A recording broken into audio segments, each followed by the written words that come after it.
மதுரை மற்றும் கோவையில் வருங்கால வளர்ச்சிக்கு இன்றியமையாத தேவையான மெட்ரோ ரயிலை கொண்டு வருவோம் என்று முதலமைச்சர் மு.க.ஸ்டாலின் சூளுரைத்துள்ளார். கோவை மதுரைக்கு மெட்ரோ ரயில் திட்டத்தை ஒன்றிய பாஜக அரசு நிராகரித்தது பழிவாங்கும் கீழ்மையான போக்கு என்று முதலமைச்சர் மு.க.ஸ்டாலின் கண்டனம் தெரிவித்துள்ளார். கோயில் நகர் மதுரைக்கும் தென்னிந்திய மான்செஸ்டர் கோவைக்கும் மெட்ரோ ரயில் கிடையாது என ஒன்றிய பாஜக அரசு நிராகரித்துள்ளதாக அவர் வேதனை தெரிவித்துள்ளார்.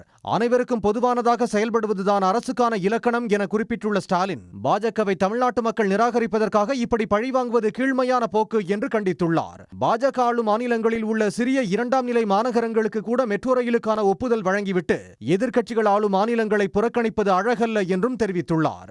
கூட்டாட்சி கருத்தியலை இப்படி சிதைப்பதை சுயமரியாதை மிக்க மண்ணான தமிழ்நாடு ஒருபோதும் ஏற்றுக்கொள்ளாது என்றும் அவர் கூறியுள்ளார். சென்னை மெட்ரோ பணிகளை தாமதப்படுத்தி முடக்க நடந்த முயற்சிகளை முறியடித்து முன்னேறினோம் என சுட்டிக்காட்டியுள்ள ஸ்டாலின், அதேபோல மதுரை கோவையிலும் வருங்கால வளர்ச்சிக்கு இன்றியமையாத தேவையான மெட்ரோ ரயிலை கொண்டு வருவோம் என திட்டவட்டமாக தெரிவித்துள்ளார்.